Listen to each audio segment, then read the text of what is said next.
Dans les Aseret Adibrot de Parshat Yitro, Zachor et Yom HaShabbat le Kaddosho, Sheshet Yamim Tavod Vasita Kol Mlartecha, 6 jours tu travailleras et tu feras toute ton activité. Veyom HaShvi, Shabbat L'Hashem Elokecha, tandis que le 7e jour est un jour de repos consacré à Hashem ton Dieu, Lotase Kol Melacha, tu n'y feras aucun travail. Dans Vaïtranan, on voit à peu près le même schéma. C'est aussi les Aseret Adibrot. Shamor et Yom HaShabbat le Kaddosho Kasher Tivcha Hashem Elokecha. Tu observeras le jour du Shabbat pour le sanctifier, ainsi que te l'a ordonné Hashem ton Dieu. Sheshet Yamim Tavod Vasita Kol Mlartecha. 6 jours tu travailleras et tu feras toute ton activité. Veyom HaShvi, Shabbat L'Hashem Elokecha. Tandis que le 7e jour, c'est un Shabbat consacré à Hashem ton Dieu, Lotase Kol Melacha. Donc on voit ici qu'il y a une notion que grâce au travail de la semaine, tu travailleras 6 jours et le 7e jour, c'est un jour pour Hashem. C'est-à-dire qu'il y a un lien entre le travail que tu fais et qui prépare le Shabbat. Tout ce que tu fais comme activité, 6 jours tu travailles, et conséquence, tu feras le Shabbat. Comme si Shabbat avait à faire, ou était construit par tout ce qu'on a mis en œuvre pendant la semaine de travail. Comme dit la Gemara dans Avodah Zarah, 3a,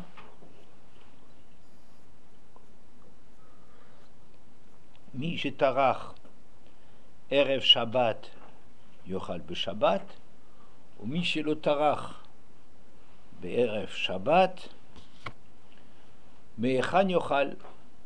Tout celui qui s'est fatigué avant Shabbat, celui-là aura de quoi manger Shabbat.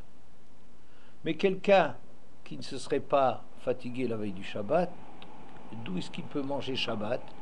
On voit clairement que ça c'est quelque chose qui est dit à propos du Olam Haba, c'est-à-dire que dans Olam Hazé, c'est comme les 6 jours de travail, et quand arrive le repos, l'arrêt du travail, et ben c'est parce que tu as travaillé pendant l'année que tu arrives, que tu obtiens quelque chose, que tu as créé ton Olam Haba. Mais quelqu'un qui a laissé passer le temps sans investir pour la suite, eh ben, c'est pas magique. D'où est-ce qu'il pourrait manger? Quels sont ses mérites? Qu'est-ce qu'il s'est constitué comme capital pour le monde à venir? Mais ça, c'est dans les 2 Aseret Adibrot, les 2 tables de la loi, Parshat Yitro et Parshat Vaïtranan. Cette semaine, ce qu'on a lu hier, c'est quelque chose de nouveau. Au début de la paracha, Sheshet Yamim Te'aseh Melacha Uvayom HaShvi'i Lachem Kodesh Shabbat Shabbaton L'Hashem Kol Haoseh Bo Melacha Yumat. 6 jours Te'aseh Melacha, le travail devra être fait en 6 jours, Uvayom HaShvi'i, alors que le 7e jour, Yeh Lachem Kodesh, sera un jour de Gdusha, Shabbat Shabbaton L'Hashem, le repos des repos, ou le coup d'arrêt des coups d'arrêt pour Hashem, Kol Haoseh Bo Melacha Yumat, tout celui qui ferait une melacha serait mis à mort. Vous voyez que c'est tout à fait autre chose. Au contraire, c'est pas que le Shabbat rebondit ou est la conséquence de la semaine de travail, comme dans les 2 textes précédents, mais la Te'aseh Melacha, met de côté la melacha. Il faut considérer que le Shabbat, le travail de la semaine doit être fait. Il faut arriver à évacuer cela. Déjà, qu'est-ce que ça veut dire de la relation? Qu'est-ce qu'on cherche à un regard nouveau sur la relation entre le Shabbat et la semaine, d'une part. D'autre part, ce qu'on voit aussi comme différence un peu avec ce qu'il y a dans Yitro et Vaïtranan, c'est que Uvayom HaShvi'i Yeh Lachem Kodesh, pour vous ça doit être une Gdusha, un jour qui est consacré, Shabbat, Shabbaton Hashem. Vous voyez qu'est-ce qu'on est en train de... c'est un Shabbat de Shabbaton. On ne parlait pas comme ça de Shabbat dans les deux autres textes. On dit ça, Shabbat, Hashem Eloker, c'est un Shabbat pour Hashem, ton Dieu. On ne parle pas de Kodesh, on ne parle pas de Shabbat, Shabbaton. Donc qu'est-ce que ça vient cacher? Hein? Il y a une Gemara dans Shabbat Kuf Yutret Amoud Aleph 118a qui dit la chose suivante.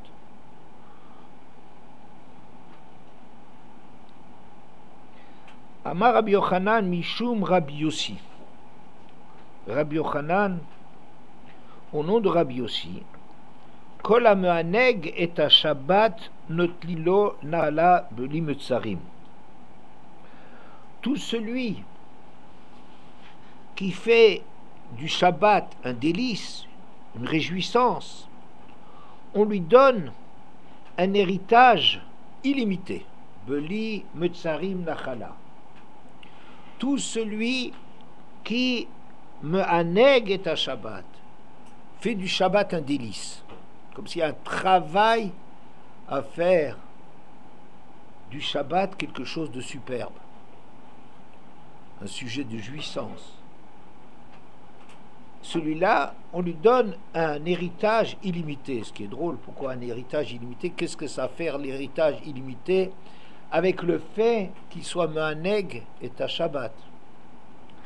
Alors, il y a un Sefer qui explique un peu les agadotes du chasse, c'est ce genre de considération philosophique ou de pensée juive, et qui explique de la chose suivante. Il se demande, mais qu'est-ce que ça veut dire Kol hamehaneg et ha Shabbat? Qu'est-ce que c'est le oneg Shabbat, le délice, la jouissance, les plaisirs du Shabbat, hein? Qu'est-ce que ça veut dire? Elle dit la chose suivante, que en général, le Shabbat est difficile à vivre pour les gens en raison de ce qu'ils doivent arrêter leur activité. Ça veut dire toute la semaine, ils travaillent, ils se construisent un capital, ils mettent de l'argent de côté, ils investissent. Oui, on travaille toute la semaine. Et maintenant, tout d'un coup, il y a Shabbat qui arrive, paf, un coup d'arrêt. Tu n'as rien le droit de faire. Et ça, c'est quelque chose qui est contre le oneg. Ça veut dire que c'est quelque chose qui, a priori, est contrariant. C'est difficile quand on a conscience que c'est grâce à notre activité que finalement, on est en train de construire, d'investir, de recueillir un capital. Tout d'un coup, on va dire, tu t'arrêtes. Mais c'est très difficile parce que s'arrêter, c'est contre-productif. N'est-ce pas? S'arrêter, ça va contre l'effort que l'on fait pendant toute la semaine de devoir avancer et encore construire. On a des projets, on a des affaires en route, on a des investissements qui courent, il y a des prêts à rembourser, il y a tellement de choses que le jour du Shabbat, ça vient naturellement comme une contrariété, ça nous arrête dans notre... C'est très bien de se reposer, je veux dire, oui, à titre de repos, mais fondamentalement, je veux dire, le Shabbat est difficile. De trouver un oneg dans le Shabbat, alors qu'on il y a des traites à payer, et on ne sait pas d'où est-ce qu'on aura l'argent, et des soucis comme ça avec tout ce que la semaine, les activités de la semaine exigent de nous. On est préoccupé, c'est très difficile tout d'un coup de prendre sa distance. Alors il faut, d'une façon, si vous voulez, religieuse, il faut s'arrêter Shabbat, il faut mettre une belle table, mais quelque part, c'est difficile d'arrêter l'esprit qui est tout le temps en train de continuer d'être sur la lancée de la semaine. Ouais. Par contre, quelqu'un qui sait que tout ce qu'il est en train de faire, c'est pas ça qui lui donne la richesse. il y a un chapitre extrêmement important dans Parashat Beshalach qui parle de la manne et qui décrit la relation qu'il y a entre l'effort de l'homme et les résultats. Vous savez que la manne est tombée tous les jours. Et ce qui est marqué à ce propos, Perek Tetzaïn Kafé, chapitre 16 dans Shemot, dans Parashat Beshalach, le verset 25, Vayamodu Baomer, ils ont mesuré tout ce que les gens, ils allaient ramasser. Et les gens, vraiment, ils s'investissaient là-dedans et ils prenaient, ils mettaient un maximum de côté, enfin chacun devant, d'après l'idée qu'il avait de la nécessité de mettre de la manne de côté. Et on mesurait après avec un homer qui était le volume a priori nécessaire pour le repas. Velo edi famarbe, vamamit le ersir, ish le fiorlo la kotou. Celui qui en avait ramassé plein, l'oédif, ça lui rajoutait rien. Et celui qui hamamit, qui en avait moins, le ersir, il lui manquait rien. Chacun, il recevait le fiorlo d'après ce qu'il avait besoin de manger. C'est un miracle extraordinaire que les gens, ils s'investissent, ils courent, et tu cours, et à la fin, quand ils ont mesuré, ils avaient exactement ce qui devait leur revenir, et pas plus. Ils ont mis 3 fois plus de côté, ils sont fatigués, ils ont perdu leur temps. Ils sont beaucoup trop investis. Et celui qui manquait, ça veut dire qu'il n'a pas couru là derrière, qu'il n'était pas soif il n'a pas des angoisses, qu'est-ce que ça devient demain, qu'est-ce qu'on aura à manger, qu'est-ce que ça va devenir, qu'est-ce que je vais devenir, j'ai une famille à nourrir, celui qui n'avait pas d'angoisse, Hamamit, l'oersir, ça lui a rien enlevé, il avait exactement ce qu'il lui fallait.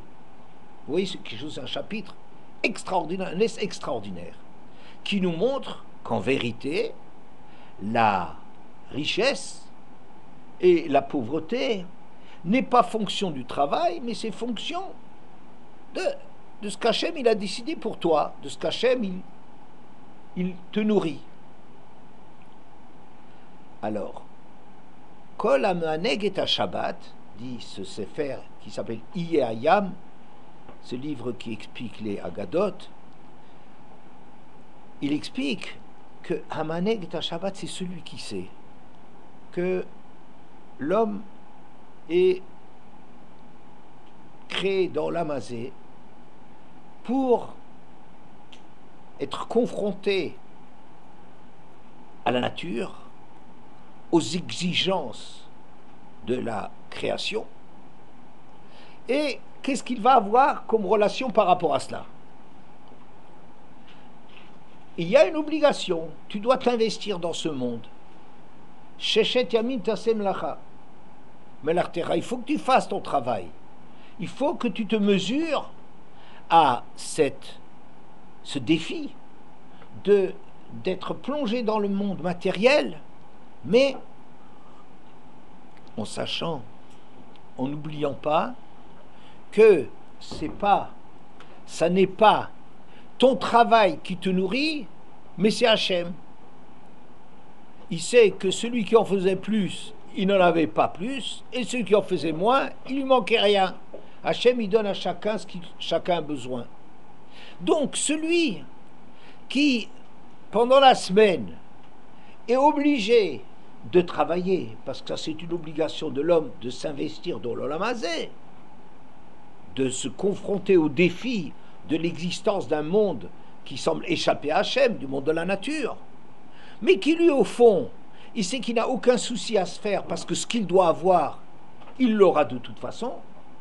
Quand vient Shabbat, waouh, c'est un oneg. Le Shabbat, c'est le kiff. Pourquoi? Parce que aujourd'hui, je donnerai de toute façon tout ce que je dois avoir, mais je suis libre. Je suis libre de me consacrer aux choses qui en valent la peine. Donc celui-là, il est mehaneg et un Shabbat. Vous voyez, on est en train, le Shabbat, si vous voulez, c'est un knémida, c'est un critère pour savoir où est-ce qu'on en est. Où est-ce qu'on en est? C'est-à-dire, on pourrait être tellement soumis, tellement être convaincu que c'est notre activité qui finalement finit par nous nourrir, comme semble a priori le dire les deux premiers textes que je vous ai cités. Je n'essaie pas de traiter ces textes-là par rapport à celui d'ici, hein? Mais comme les premiers textes semblent dire, Sheshet Yamim Tasem Lartara, Ve Shabbat Melkecha, tu dois travailler pendant 7 jours, comme si c'est 7 jours, Mishetarach Erev Shabbat, Yochal Be Shabbat, tu profiteras Shabbat. Mais est-ce que le Shabbat c'est le critère? Est-ce que toi tu as l'impression que le monde a besoin de toi pour tourner? Et alors, tu peux pas, naturellement, tu peux pas kiffer ton Shabbat parce que c'est une contrariété de... Tu as l'impression que tu as besoin de ce que tu fais pour exister, n'est-ce pas? Donc, tout d'un coup, te dit non, tout est interdit.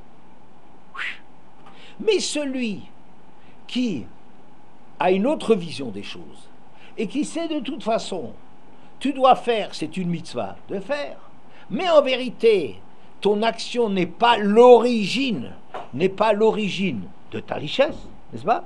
Celui qui vit à ce niveau-là, lui, quand il y a Shabbat qui vient, c'est extraordinaire. Pourquoi?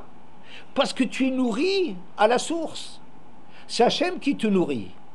Donc, Kol ha-me'aneg et ha-Shabbat, notnimlo, nachala, belo metzarim. Tout celui qui, beli metzarim, tout celui qui réjouit le Shabbat, qui trouve que Shabbat, enfin on peut faire quelque chose d'intéressant au lieu d'être esclave du Olam Hazé. Mais on peut étudier, on peut faire des mitzvot, on peut être en famille, on peut être dans la simcha. Lui, il n'a pas de retenue. Au contraire, le Shabbat, c'est un jour extraordinaire, c'est un jour de délice. Celui qui considère que les choses sont comme ça, il a une nachala belo mutsarim. Pourquoi? Parce que sa nachala vient directement d'Hachem. Il a bien compris qu'il est nourri par Hachem. Donc c'est une nachala sans restriction.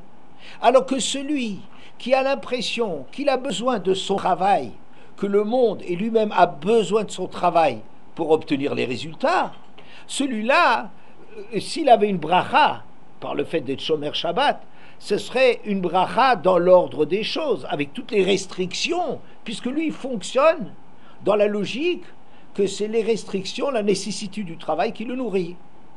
Vous avez vu? C'est très important cette façon du Ié Hayam d'expliquer la chose. Kol ha-me'aneg et ha-Shabbat. Comment rendre le Shabbat au neg? C'est pas de dire qu'il faut acheter encore et encore et encore. C'est ça pas l'essentiel du travail. C'est la réflexion que tu as. Est-ce que c'est ton travail qui te nourrit ou est-ce que c'est Hachem qui te nourrit? Si c'est ton travail qui te nourrit, tu reçois pour le mérite de ce que tu fais une achala, mais dans l'ordre des choses, dans l'ordre de la nature, en fonction de ce que tu as fait, avec une bracha, avec un supplément, un bonus, ouais. Mais si tu comprends qu'en vérité, l'origine de la bracha dans le monde, de ce que tu reçois, c'est Hachem, donc là, il n'y a aucune limite. Voilà. Il y a un texte dans Brachot, même Gimel Amud Bet, 43b dans Brachot.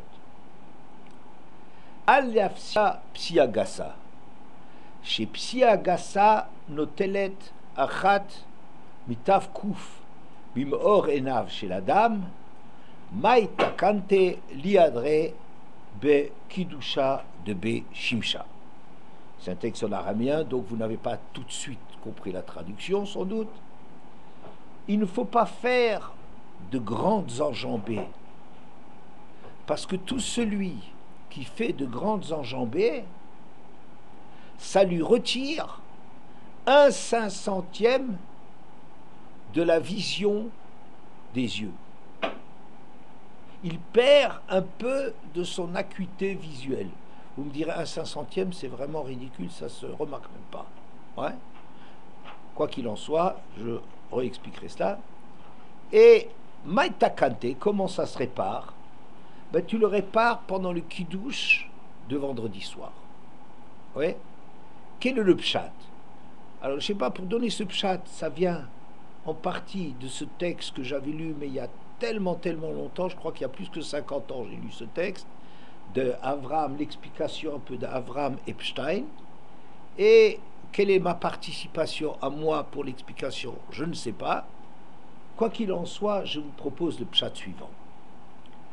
Il fait des grandes enjambées. Une enjambée normale, c'est une hama. C'est comme ça, c'est 50-60 cm, c'est ça, l'enjambée normale. Celui qui fait des grandes enjambées, c'est comme il est pressé. Il est pressé plus que normalement il a comme capacité. Ses capacités, c'est d'abord un type d'une taille normale, il a des enjambées de une hama. Mais lui, il fait des grandes enjambées, c'est-à-dire quoi? Il court, il se dépêche. Pourquoi?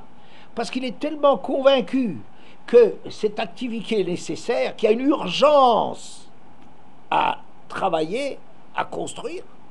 Il a tellement la conviction qu'il y a une urgence de cela, qu'il dépasse la norme, qu'il dépasse ce qu'il est normal de faire. Et ça lui retire de sa vision. C'est-à-dire tout celui qui va trop vite, il est tellement pressé qu'il perd un peu de sa façon de comprendre le monde.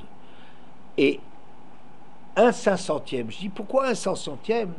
Parce que quelque part c'est marqué que la distance entre le ciel et la terre, c'est 500 ans. Qu'est-ce que ça veut dire? Il y a plusieurs ciels, c'est compliqué. Enfin, disons, il y a un symbole que la distance entre la terre et le ciel, c'est 500. Ce bonhomme-là, il perd le sens 1/500e, c'est-à-dire il a oublié de regarder le ciel. Il a l'impression, en courant, en se dépêchant trop, oui, à ce stress auquel il se soumet, il a oublié quelque chose, il a oublié le ciel, il est resté sur terre. Ce qui lui manque, c'est 1/500e. Ça ne veut pas dire que le gars, il a une vue qui est affaiblie. Parce qu'une vue affaiblie de 1/500e, ça ne se remarque pas, c'est rien du tout. Oui, mais que lui, il a perdu le fait, la conscience que lui, il est sur terre, mais que le ciel, il décide aussi de ce qui lui arrive. Oui, il a perdu dans sa vision, la vision du ciel. Oui. Maïtakante, quelle est la réparation, la possibilité de réparer? L'Iader, le Kidouché de Béchimcha, au moment du Kidouche.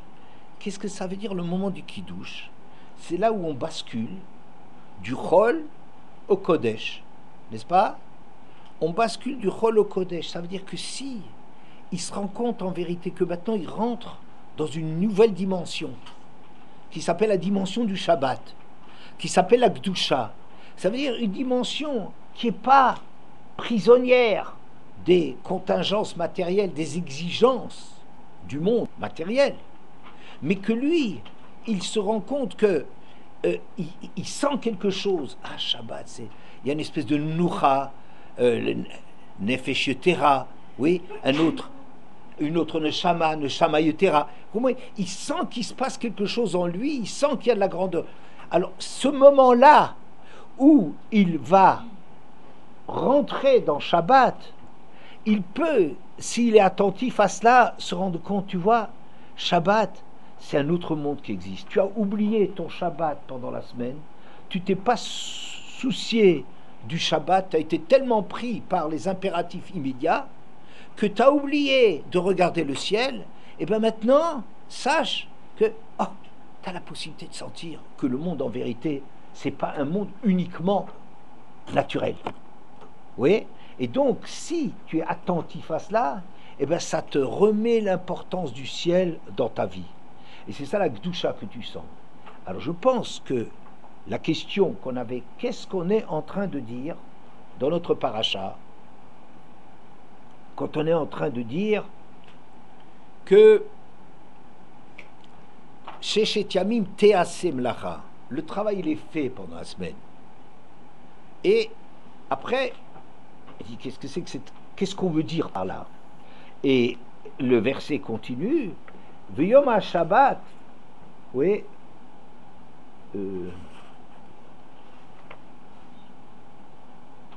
Sheshet Yamim Te'asem Lacha, Uvayom ha-Shvi, Yeh Lachem Kodesh.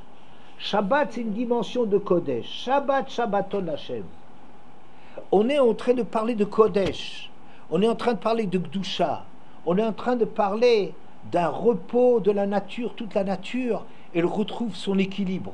Pendant toute la semaine, elle est agitée, mais en vérité, elle retombe sur ses pieds, qui est Shabbat, Shabbaton, un monde qui dépend d'Hachem.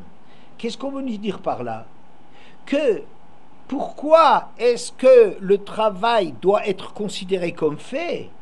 C'est le travail de Kol HaMe'aneg et HaShabbat, de se rendre compte qu'en vérité c'est Shabbat qui nourrit la semaine. Donc si tu fais du Shabbat Kodesh, Shabbat Shabbaton, si tu arrives à comprendre que l'origine, c'est pas parce que tu en as rassemblé plus ou tu en as rassemblé moins que tu auras plus ou que tu auras moins. Ish le fi ochlo, la kotou, que chacun finalement a ramassé ce qu'il lui fallait. Ça veut dire que c'est un grand miracle, dit Rashi là-bas, que quelles que soient les quantités qu'on avait, on mesurait. C'était chacun, il avait ce qu'il lui fallait. Oui, si tu te rends compte que l'origine de ta réussite, c'est le Shabbat, le Kodesh, le Shabbat Shabbaton. Donc, Sheshet Yamim Te'asem Lacha. Pendant 6 jours, ta mlacha, elle est faite. Puisque tu remets les pendules à zéro et tu comprends que ce n'est pas ton travail qui fait, mais c'est le Shabbat qui a donné la bracha. Ça marche jusque-là? Ça se comprend? Voilà. Un autre texte de la même référence, dans Shabbat Kuf Yutret Aleph, la Gemara Shabbat 118a. Kol Hamekayem Shalosh Seudot Beshabbat Nitzol Mishalosh Puraniot. Tout celui qui réalise les 3 Seudot le Shabbat est sauvé de 3 punitions. Mechevlo Shel Mashiach, les douleurs de la venue du Mashiach, ou Medina Shel Geinam, et le din du Geinam, ou Milchemet Gog ou Magog, et de la guerre de Gog et Magog. Une fois que le Mashiach y vient, toutes les forces du mal dans le monde se liguent contre le Mashiach et fait la guerre à Hachem contre le Mashiach. D'accord? Et il sera sauvé de cela. D'où est-ce qu'on sait ça? Mechevlo shel Mashiach. Alors il y a un verset qui va être utilisé ici, qui est dans Meshalach aussi, qui est donc la paracha tellement essentielle pour comprendre la bracha du Shabbat.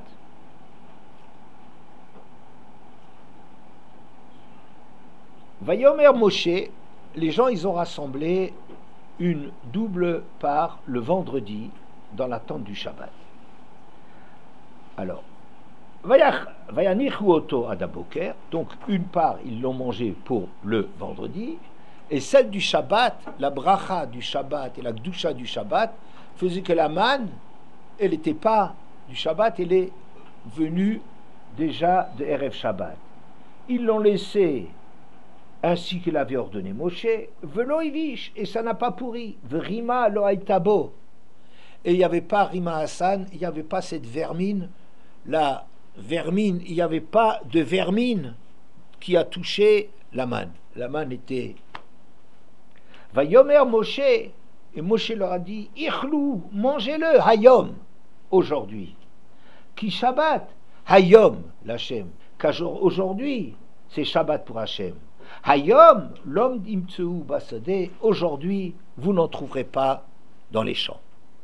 Vous n'avez pas besoin de chercher la manne, il n'y en aura pas. Ce verset nous parle de Shabbat avec une insistance. Quel est le mot qui revient? Mademoiselle? Hayom. Il y a 3 fois Hayom. Vayom Moshe Ichlou Hayom, mangez-le aujourd'hui. Ki Shabbat Hayom, l'Hachem, ce jour est pour Hachem. Hayom l'Amtu Basadeh, aujourd'hui vous ne le trouverez pas à l'extérieur. Oui? Alors, j'ai commencé à vous apporter un texte une Agada qui nous dit tout celui qui est Mekayem, Shalosh Soudot, qui réalise les 3 Soudot, il est sauvé de 3 choses. 1. Mais Chevlo Shel Mashiach. Alors, la Gemara, elle dit d'où est-ce qu'on sait ça? Ktivacha Yom. Chez nous, à propos de Shabbat, c'est marqué Yom. Ichlou Hayom. Aujourd'hui. Urtivata, mais à propos de Chevlo Shel Mashiach, c'est marqué Ine Anochi Sholeach Lachem et Elia Hanavi Lifne Bo Yom Hagadol Vanora. Voici que je vous envoie Elia ou Hanavi qui va annoncer, avant l'arrivée du jour grand et redoutable, c'est la venue du Messie. D'accord? Bien. 1. Là-bas, c'est aussi marqué Yom. Medina Shel Geinam. On est aussi sauvé du din du Geinam. Ktivacha Yom, comme c'est marqué chez nous, Shabbat Hayom, l'Hachem, le deuxième Hayom. Urtivatam, et à propos du Geinam, c'est marqué Yom Evra Hayom Haou. Ça sera un jour de colère que ce jour-là, qu'on sait par rapport au Geinam. Donc ça s'appelle aussi Yom. Mimilchemet Gog ou Magog, de la guerre après la venue du Mashiach, de Gog et Magog, Ktivacha Yom. Chez nous, il y a 3 Hayom Lom Timtsu Basade. Aujourd'hui, vous ne le trouverez pas dans les champs. Urtiv, Atam, et là-bas c'est marqué Beyom Bo Gog, le jour où Gog va venir. Donc, ici, il trouve un écho, c'est quelque chose un texte très curieux. C'est un texte très curieux pour différentes raisons. On a l'impression ici qu'il y a une espèce de recette, comme une recette magique. On fait les 3 repas du Shabbat, et on est sauvé. Comme si c'était une espèce de... La Torah, elle n'est jamais une recette. La Torah, elle dit les choses sous une certaine forme. Mais le problème, c'est de comprendre qu'est-ce que ça... De quoi on parle. Et de dire ici, tu fais les repas de Shabbat, et alors tu seras sauvé des Chevle Mashiach et tout ça. Ça a l'air comme une recette magique. Qu'est-ce que ça a à faire avec le fait de manger? On aurait pu dire autre chose. Qu'est-ce que ça fait avec le fait de manger? Ensuite, qu'est-ce que ça fait pour nous sauver de ces différentes occurrences, de ces situations de difficultés, de dureté? Chevle Mashiach, Keinam, Gog ou Magog. Ensuite, regardez, c'est marqué, pas tout celui qui mange les 3 repas. Qu'est-ce qui est marqué, mesdemoiselles? Vous avez retenu? Qu'est-ce qui est marqué? Tout celui... Pardon? J'ai pas entendu. Qui réalise. Réaliser.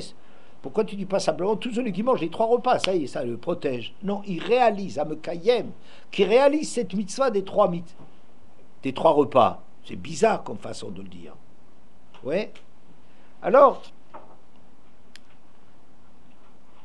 on va peut-être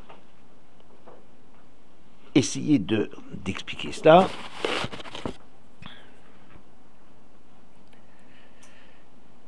Le Maharal s'étonne, il dit, pourquoi est-ce qu'on parle tellement du repas? Pourquoi c'est rattaché? C'est une question que j'ai posée. Pourquoi on rattache ça tellement au repas? Alors, il dit, oui, le repas c'est important. Samar ta bechagecha, ta ishtecha, etc., ta femme, betecha, ta maison. Il y a beaucoup d'occasions dans lesquelles on exprime la simcha. Pourquoi? Pour dire que l'homme, pour s'accomplir, il a besoin aussi de nourrir son corps. Vous voyez, il n'y a pas de simcha beloba sarveyaïn. Il faut manger bien, du vin pour le réjouir. L'homme a besoin, pour kiffer quelque chose, ça ne lui suffit pas de vivre dans un monde d'idées.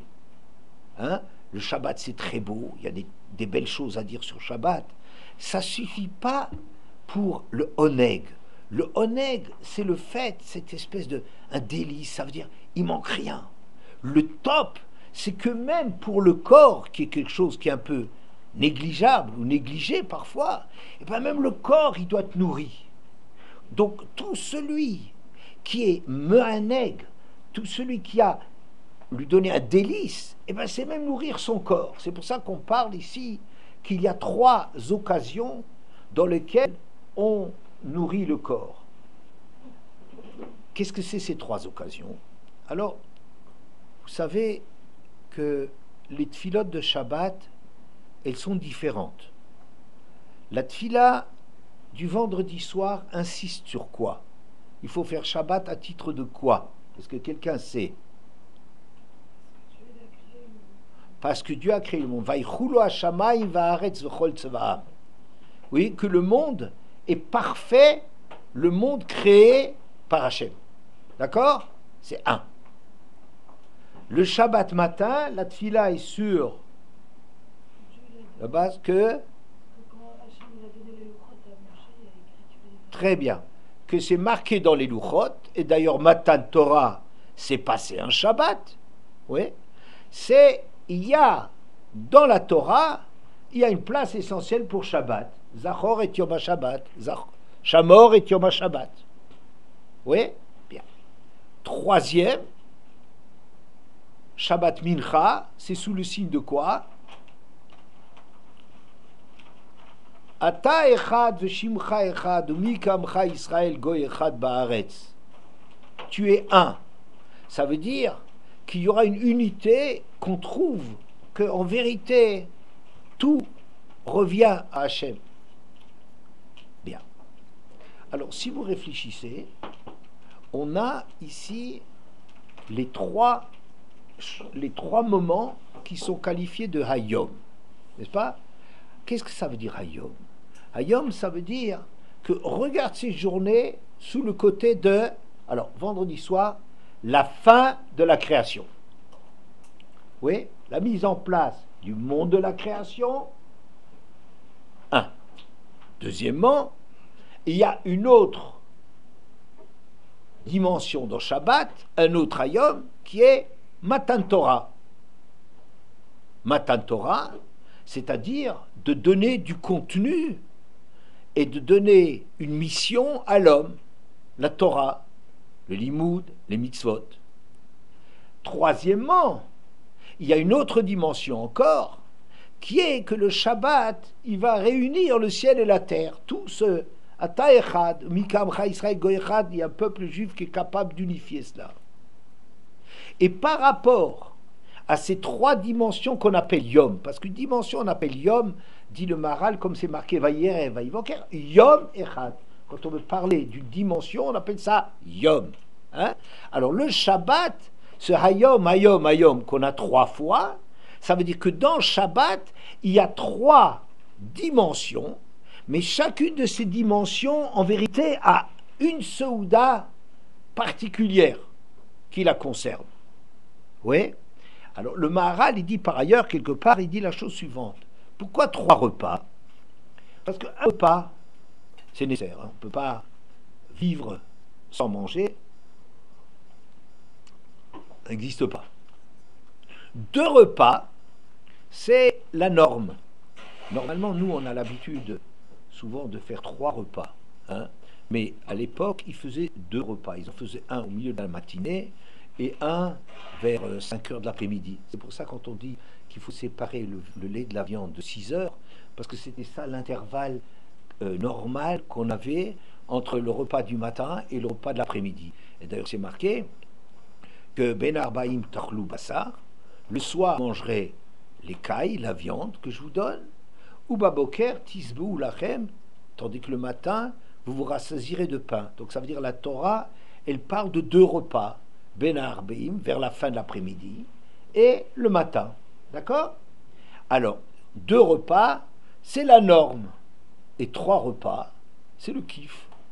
Ça veut dire comme si vous avez besoin que Souda Chichit, il y en a qui disent qu'on n'a pas besoin, il n'est pas indispensable de faire motzi, parce que c'est un peu des sucreries, une friandise, un dessert, te donner encore plus. Non seulement avec les 3 repas du Shabbat, je te donne l'indispensable, mais plus que cela, il y a 2 repas, c'est-à-dire je te donne le nécessaire, le nécessaire correct à la vie. Mais plus que ça, il y a encore un troisième repas, il y a encore un dessert là-dessus. Tout ça, ça montre que de la part d'Hachem, il y a aussi un oneg. Ça veut dire ressent qu'Hachem, il s'investit tellement, il te dit tellement, je m'occupe de toi, ne te soucie pas, je te prends en main, que c'est sous la forme de dire que même ton corps n'est pas considéré comme quelque chose d'annexe, que l'essentiel, c'est pas seulement ce que tu penses, les divrei Torah, c'est très très bien et tout, mais un homme, il est aussi fait qu'il a besoin d'être parfait dans toutes ses dimensions, dans même la dimension de nourrir. Donc, à chacune de ces dimensions, Hachem est en train de proclamer « je suis là ». C'est ce que je suis en train de dire, c'est l'écho de ce que j'ai dit avant. Hein? Kolam Anek, c'est ça ce qui s'appelle Kolam Kayem Shalosh Soudot. Il ne s'agit pas de faire un truc magique, tu manges et puis tu as une bracha. C'est pas vrai. C'est Mekayem, ça veut dire que tu dois comprendre ce qui se trouve là derrière. Tu dois comprendre qu'Hachem il s'est investi dans la création et que c'est un moment Shabbat, est un moment privilégié de la création. Tu dois comprendre qu'Hachem il s'investit dans la Torah et tu dois comprendre qu'Hachem il s'investit pour donner un sens, une finalité, une raison d'être au monde qui est finalement de dire que Hachem Echad et Shimcha Echad et Israël Am Echad et que tout finalement on a un certain niveau dans lequel on se rencontre et on sent qu'il nous manque rien. D'accord? Ça c'est la Seuda de Mincha. Vous y êtes? Bon, donc le repas de vendredi soir. Le repas de vendredi soir. Qu'est-ce que c'était vendredi soir? La Gemara a dit, Sanhedrin la me traite, que Lama nivra Adam be'erev Shabbat. Pourquoi est-ce que l'homme a été créé erev Shabbat? Tu sais pourquoi? Que deshi kanes miyad la souda, pour être tout de suite, rentrer tout de suite devant la table. À table. Ça veut dire quoi? Profiter. Le monde a été créé pour que l'homme y profite. Pourquoi l'homme a été créé pas au début de la semaine et qu'il travaille toute la semaine? Pour lui apprendre que c'est comme un roi qui aurait préparé, qui attend des invités. Et avant de recevoir les invités, il a tout mis en place. Il a mis des bennappes, il a mis des bougies, il a mis des boissons, il a mis des aliments, ta belle vaisselle et tout. Il a tout mis en place. Et maintenant que tout mis en place, hop, on attend les invités. De la même façon, Hachem a mis le monde en place. Et l'homme, il est créé à ce moment-là. Il est un invité dans le monde. Qu'est-ce que ça veut dire? Ça veut dire qu'en vérité, le monde, n'a pas besoin de toi. Puisque tu es reçu à la table du roi, c'est ce qu'on a dit avant. Ouais. Il y a des raisons pour lesquelles on nous demande de nous investir. Pourquoi? Parce que l'homme doit arriver à lutter à l'intérieur de lui-même contre la tentation d'y croire de trop, de croire que c'est son travail et que les choses viennent du Olam Hazé. Oui. Donc pour que l'homme, il ait une prira, il a un mérite, alors il est nécessaire de le confronter au monde. Mais attention, se confronter au monde, mais tu as Hachem qui est en vérité, qui t'a tout préparé pour toi. Donc ce premier repas qui traduit la façon dont l'homme est accueilli dans le monde, c'est on imite Sol, mais Chevle Mashiach. Ça a la vertu de nous sauver de ces temps difficiles qu'on vit tellement, tellement fortement actuellement, où on a l'impression que tout est déréglé. Oui?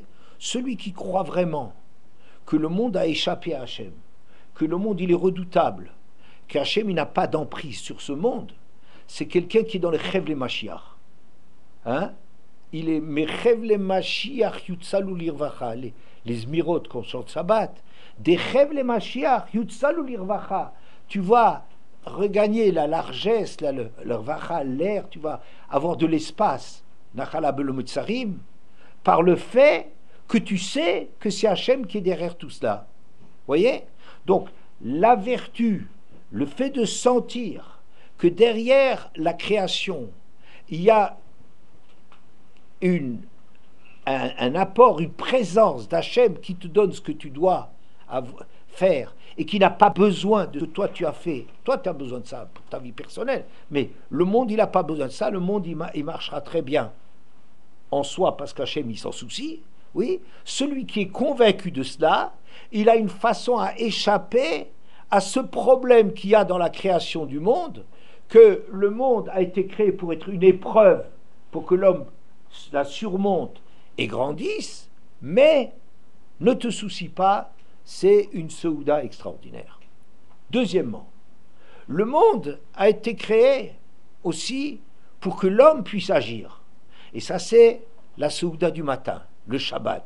C'est de découvrir que le Shabbat, finalement, le kiff et le sens du Shabbat, c'est te donner, de te libérer du temps, Shabbat, Shabbaton, que grâce à cela, tu puisses te réaliser, faire la Torah, les mitzvot. Tu as de la place, on t'a créé un temps pour faire des choses qui sont spirituelles, qui sont grandes.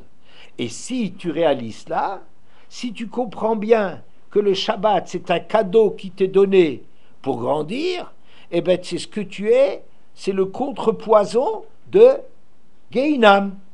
Le Gehinam, c'est l'échec de quelqu'un qui n'a pas rempli sa vie, c'est le vide qu'il a s'il n'a pas donné du sens à sa vie. Et le Shabbat, il vient, si vous voulez, le fait de comprendre que Shabbat, il est là justement pour que tu donnes du sens à ta vie. Alors celui-là, il a le contrepoison, il a de quoi neutraliser ce problème du Gehinam. Vous voyez?